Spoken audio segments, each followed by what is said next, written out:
देश के जाने माने और सबसे सम्मानित उद्योगपति रतन टाटा साहब अब हमारे बीच नहीं रहे। 1937 में जन्मे रतन टाटा 2024 में 86 साल की उम्र में मुंबई के ब्रीच कैंडी अस्पताल में अंतिम सांसें लेते हैं। रतन टाटा की मृत्यु पर सारा देश गमगीन है, हर किसी की आंखें नम हैं। रतन टाटा की लेगेसी ऐसी है कि पक्ष विपक्ष दोनों तरफ से उनके निधन पर शोक संदेशों का तांता लगा हुआ है। शायद ही देश में कोई दूसरा व्यक्ति होगा जिसे इतना सम्मान मिला होगा जितना सम्मान रतन टाटा साहब को मिला है।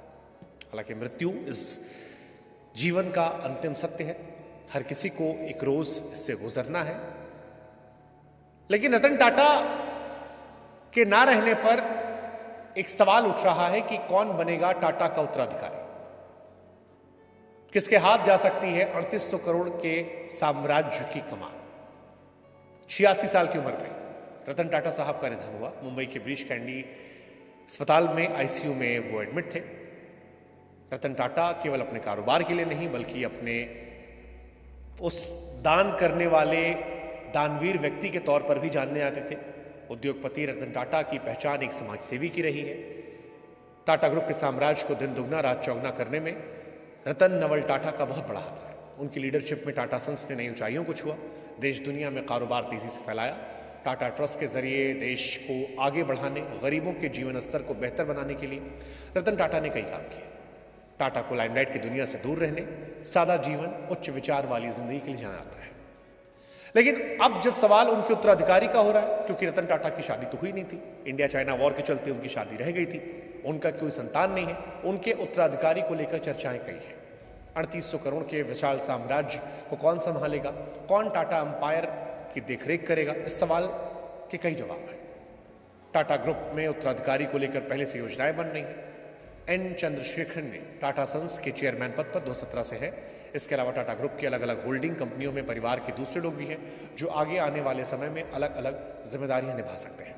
कई नाम, जैसे सबसे आगे नाम है नोएल टाटा का। टाटा ग्रुप के संभावित लीडर्स में सबसे मजबूत दावेदार नोएल टाटा है। रतन टाटा के पिता नवल टाटा की दूसरी शादी सिमोन से हुई थी और वो रतन टाटा के सौतेले भाई हैं। इस पारिवारिक संबंध के चलते नोएल टाटा टाटा ग्रुप की विरासत संभालने वाले नामों में सबसे आगे बताए जा रहे हैं। टाटा ग्रुप के वारिस माया, नेविल और ली टाटा भी हैं।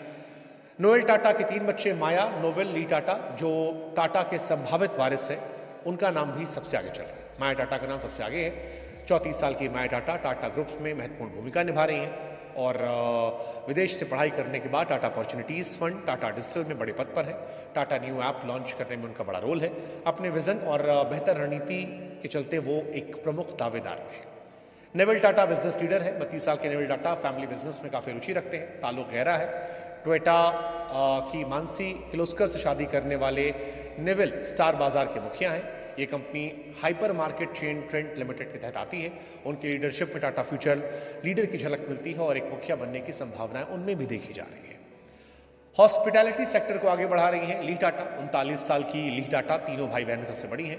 टाटा ग्रुप के हॉस्पिटैलिटी सेक्टर की रीढ़ कहा सकता है। स्पेन के ही आई बिजनेस स्कूल में पढ़ी हैं और ताज होटल रिजॉर्ट, ताज पैलेस को एक्सपैंड करने में उनकी अहम भूमिका है। इंडियन होटल कंपनी के ऑपरेशन देख रही हैं। टाटा ग्रुप का कद हॉस्पिटैलिटी इंडस्ट्री में और मजबूत कर रही है। रतन टाटा का उत्तराधिकारी इन्हीं में से कोई हो सकता है। हालांकि रतन टाटा समाज सेवा काम के लिए जाने जाते थे।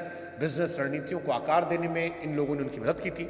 नोएल टाटा और उनके बच्चों के नाम इस लिस्ट में सबसे आगे हैं। टाटा ग्रुप के फ्यूचर लीडर्स में इनोवेशन, इंटीग्रिटी और सामाजिक प्रभाव जैसी बड़ी जिम्मेदारियां निभानी है। टाटा साहब जिन्होंने जीवन भर शादी नहीं की, उनकी नेटवर्थ 3800 करोड़ रुपए है। अब सवाल यह है कि रतन टाटा के बाद इसकी जिम्मेदारी किसे मिलेगी। इन्हीं में से कोई नाम होगा जो शायद उस जिम्मेदारी को संभालेगा। लेकिन रतन टाटा साहब का जाना हम सब के लिए दुखद, गमगीन करने वाला विषय है, क्योंकि टाटा साहब कोई इंडस्ट्रियलिस्ट सिर्फ नहीं थे, एक बिजनेसमैन नहीं थे, एक आइकन थे, एक ऐसे व्यक्ति थे